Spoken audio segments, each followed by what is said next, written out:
सुन गंगा, अभी यहाँ पर कोई भी नहीं है। तू जल्दी जल्दी घास खा ले, जब तक मैं यहाँ पर ध्यान रखता हूँ। तूने पिछले 3 दिन से कुछ नहीं खाया है। कौन है वहां पर? रुको।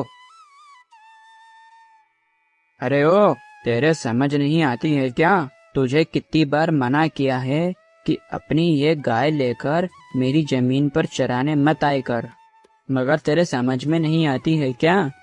पिछले 3-4 दिन से तू रोज बचकर जा रहा है। नहीं नहीं, मेरा यकीन करिए, मैं पिछले 3 दिन से यहाँ नहीं आया हूँ। मैं तो केवल आज पहली बार ही आया हूँ। मेरा यकीन करिए, आज केवल ये गंगा के बदौलत ही हम 2 समय का खाना खा पा रहे हैं। अगर ये घास नहीं खाएगी तो दूध कैसे देगी? हाँ हाँ, मैं वादा करता हूँ कि आज की बात हम दोनों तुम्हारे खेत पर कभी नहीं आएंगे। कृपया करके इस बार हमें छोड़ दो। अभी गंगा ने तो घास का एक तिनका भी नहीं खाया। क्यों गंगा? ठीक है, तो मैं तुम्हें इस बार छोड़ देता हूँ। हाँ, मगर ध्यान रहे, अगर आज की बात तुझे और तेरी ये गाय को मैंने अपने खेत या खेत के आसपास भी देखा ना, तो मैं तुम दोनों को गांव के जमींदार के पास लेकर जाऊंगा। चलो भागो यहाँ से, चलो। अभी तक वो गंगा को लेकर नहीं लौटे। वो कोई संकट में तो नहीं है? मेरा तो ये सोचकर ही मन उछाले खा रहा है। पता नहीं वो दोनों कब आएंगे। हे भगवान, रक्षा करना। पता नहीं गंगा, आज तेरी किस्मत में क्या लिखा है। आज से पूरे 3 दिन हो गए हैं, तूने कुछ नहीं खाया है।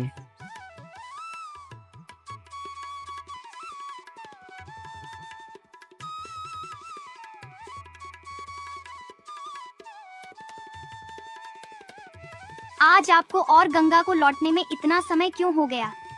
और आज तो गंगा को अच्छे से चरा कर लाए हो ना?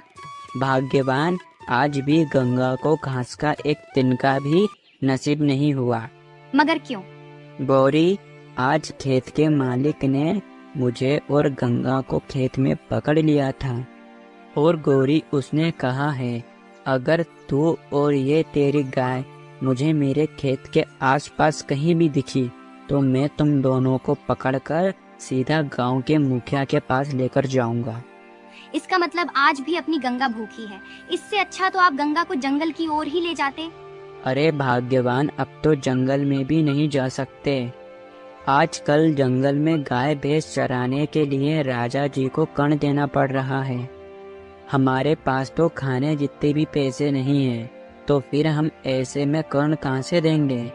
मगर भाग्यवान, ऐसे में हम अपना और गंगा का गुजारा कैसे करेंगे? चलो अपना तो छोड़ो, मगर गंगा का क्या होगा? मगर हम गंगा को ऐसे भूखे पेट भी तो बिल्कुल नहीं रख सकते हैं। इससे अच्छा है आप आज बाजार जाकर गंगा को बेच आओ। गौरी, ये तुम क्या कह रही हो? गंगा को बेच आओ? गंगा को पिताजी ने बड़े प्यार से बड़ा किया है और हम इसे कैसे दूर कर सकते हैं? नहीं नहीं भाग्यवान, नहीं, हम गंगा को हमसे दूर नहीं करेंगे। हम गंगा को नहीं बेचेंगे। मेरा भी गंगा को हमसे दूर करने का मन नहीं है, पर हम क्या कर सकते हैं? गंगा ने पिछले 4 दिनों से कुछ नहीं खाया है। अगर इसे कुछ हो गया तो हमारे पास इतने भी पैसे नहीं हैं कि गंगा का हम इलाज करवा सके। तो गंगा को कुछ हो उससे पहले तुम इसे बाजार जाकर किसी अच्छे से इंसान को बेच आओ, जो इसकी अच्छे से सेवा करे। चल गंगा, तेरे नसीब में हमसे दूर होना ही लिखा होगा। चल।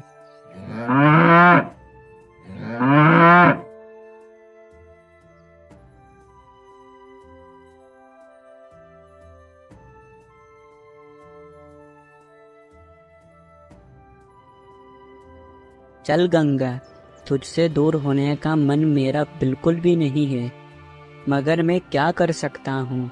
हम तेरी देख रेख ठीक से नहीं कर पा रहे हैं। अब कल से तो तुझे ठीक से खाना मिलेगा। बस यही मेरे लिए खुशी की बात है। चल गंगा, चल गंगा, जल्दी चल, वरना बाजार उठ जाएगा।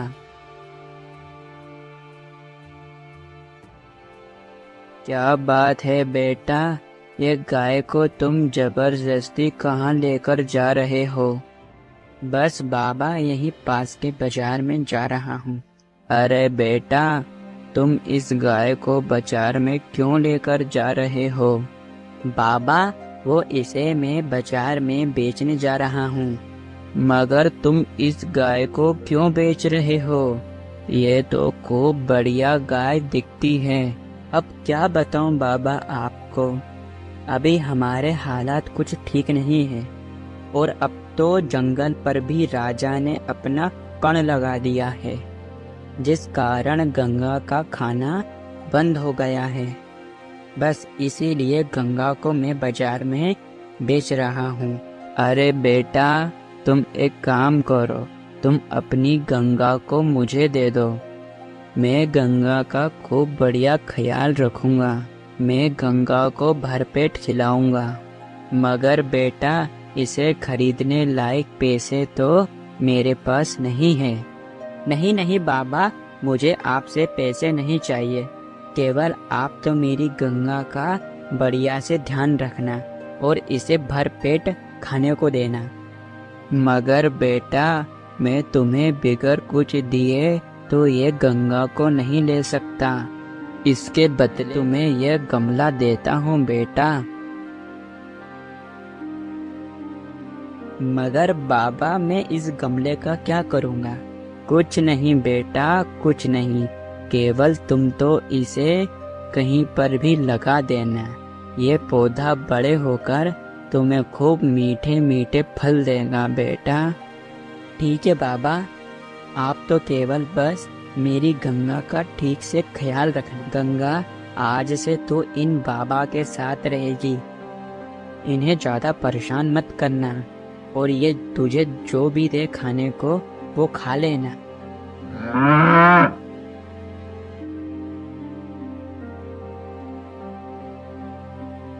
तुम गंगा को छोड़कर आ गए। देखो जी, गंगा के जाने के बाद अपना घर आंगन कैसा सुना सुना हो गया। तुम ठीक कह रही हो, मुझे मेरी गंगा की बहुत याद आ रही है। आज अपनी गरीबी के कारण गंगा को हमसे दूर होना पड़ा। इतना दिल छोटा नहीं करते। अब क्या कर सकते हैं? हमने जो भी करा गंगा की भलाई के लिए ही किया। सुनते हो, गंगा को बेचकर तुम्हें कितने पैसे मिले? क्या ये गमला मिला? अगर तुम्हें कुछ पैसे मिलते तो हम दोनों कुछ खा लेते। मगर इस गमले का हम क्या करेंगे? आज मकान मालिक आया था और कहा कि अगर कल तक किराया नहीं मिला तो हमें ये घर खाली करना होगा। भाग्यवान, मुझे तो कुछ समझ नहीं आ रहा, ये हमारे कैसे दिन आ गए। पहले तो हमें हमारी गंगा छोड़कर चली गई और अब हमें भी इस घर को छोड़कर जाना होगा। अरे सुनिए, तुम्हारे ज्यादा दुखी होने के कारण हमारी गरीबी दूर नहीं होगी। तुम्हारा ये पौधा मुरझा रहा है, तुम इसे कहीं लगा दो। मगर भाग्यवान, अब इस पौधे को यहाँ लगाने से क्या फायदा? वैसे भी हमें कल इस घर को छोड़ना होगा। वो तो तुम्हारी बात सही है, मगर इसमें इस पौधे की क्या गलती है? ज्यादा समय तक यह ऐसा रहेगा तो ये यूं भी मुरझा जाएगा।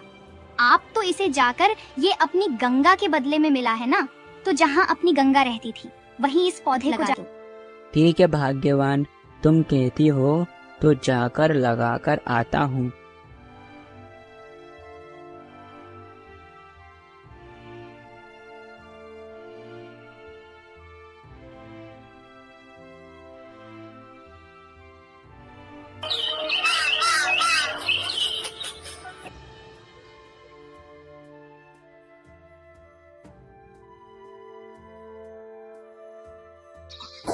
अरे अरे अरे, ये क्या है? मैं क्या देख रहा हूँ? मुझे तो अपनी आंखों पर विश्वास ही नहीं होता। अरे सुनती हो? भाग्यवान, जल्दी बाहर आओ। इतने जोर जोर से क्यों चिल्ला रहे हो? देखो भाग्यवान, कल का छोटा सा पौधा आज सोने का बन गया है, वो भी कितना बड़ा। ये क्या देख रही हूँ? मुझे तो अपनी आँखों पर भरोसा ही नहीं हो रहा। सोने का पौधा। मुझे तो अपनी आंखों पर विश्वास ही नहीं होता।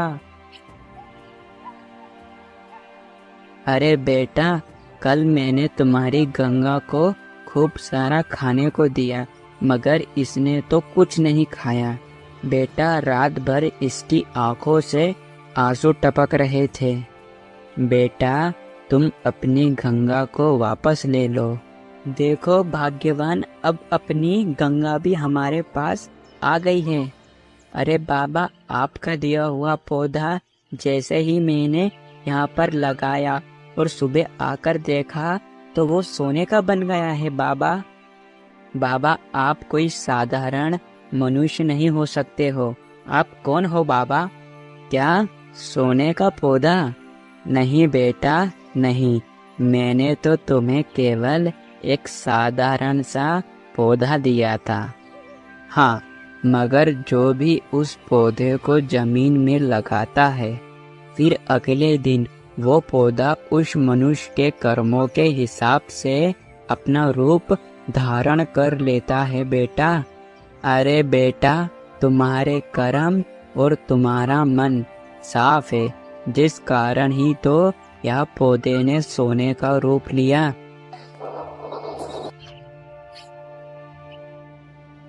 देखा भाग्यवान, मैंने तुमसे कहा था ना कि ऊपर वाले ने ही बूढ़े बाबा का रूप लिया और उन्होंने मुझे यह सोने का पौधा दान में दिया।